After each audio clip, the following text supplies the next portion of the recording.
Jagannath कण्ठशोभितकौस्तभ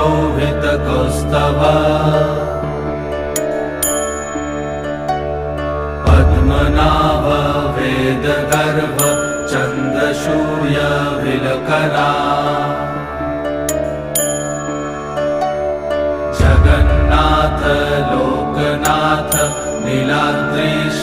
परहरि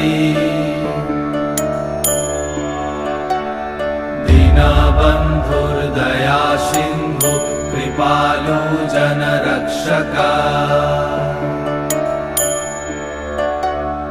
कम्बुपाणि Chakrapani Padmanabha Narottam